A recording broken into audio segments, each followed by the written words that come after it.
Starting shortly on 2, the cult radio comedy show, The Mary Whitehouse Experience.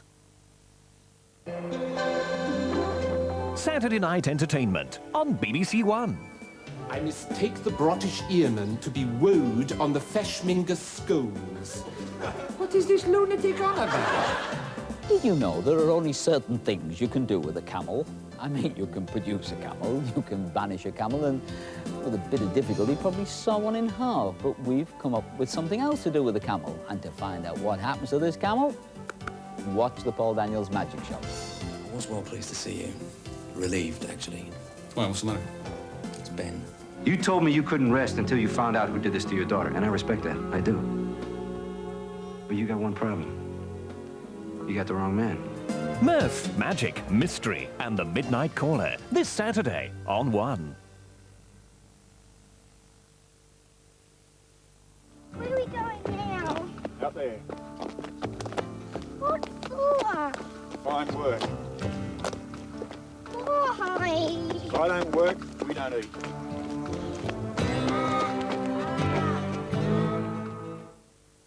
And before that, the news on BBC One with Michael Berg.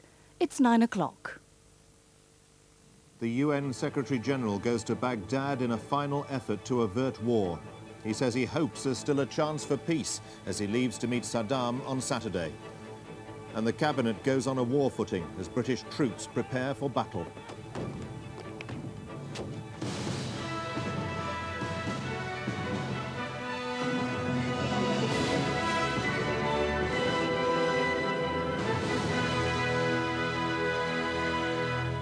Good evening. The only hope left for a diplomatic solution to the Gulf crisis seems to rest with the United Nations Secretary-General, Mr. Perez de Cuellar. He's on his way to Baghdad, where he'll meet Saddam Hussein on Saturday. Reports say he may propose a UN peacekeeping force to supervise an Iraqi withdrawal from Kuwait. UN officials don't rule it out, but say it won't be the focus of the discussions. There's been no response from Iraq, where an official statement said the army was longing for a showdown after the UN deadline runs out in 5 days' time. Perez de Cuellar was asked about the suggestion of a UN force to supervise an Iraqi withdrawal as he arrived at the United Nations this morning. Of course, if there is a withdrawal of the Iraqi forces, there will be a role for the United Nations peacekeeping forces, of course. But this afternoon, a UN spokesman in New York was playing down reports from Italy that the suggestion of such a force might be the Secretary-General's main initiative in Baghdad. No, the Italian government has not communicated any such an idea to the Secretary-General. In any case, as you know, the Secretary-General cannot propose forces. It's for the Security Council to decide on the deployment of forces. It is an idea which has actually been put forward by the Nordic countries.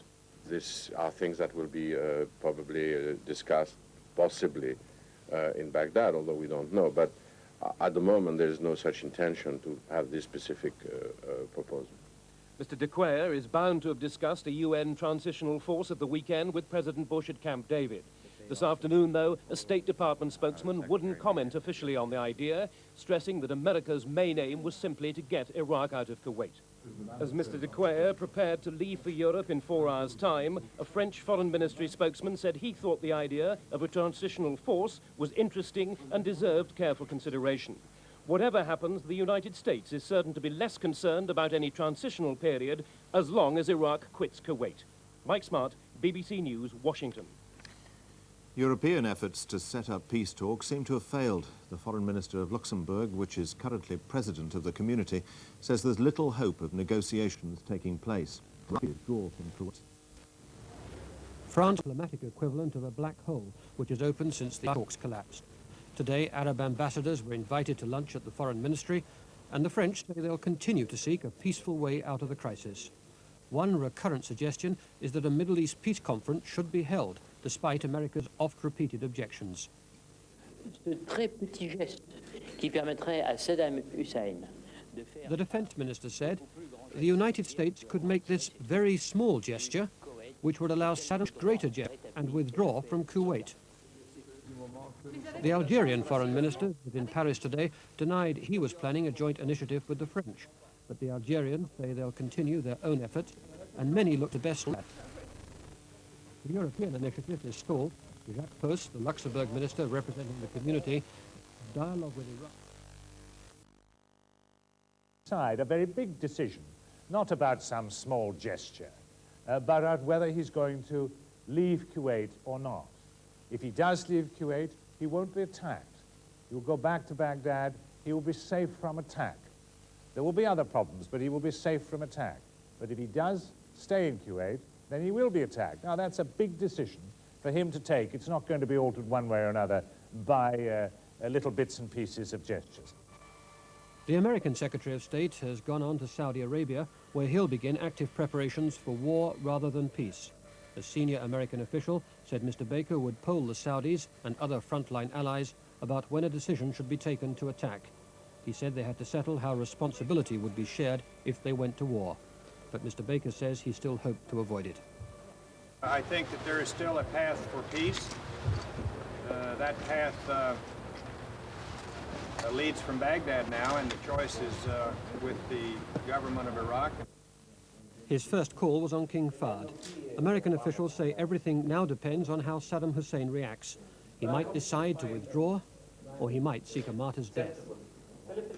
Britain's ambassador to Iraq, Harold Walker, and 4 of his staff have arrived in Jordan. They're expected to fly home tomorrow. Britain, along with most other Western countries, decided to recall its diplomats after the breakdown of yesterday's talks in Geneva.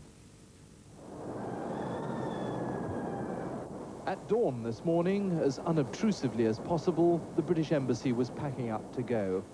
The embassy cat nosed around the rubbish tip where the shredded documents had been dumped. But the news had leaked out, and Harold Walker, the ambassador, found himself surrounded when he turned up at the embassy. He'd received his orders to leave at midnight, and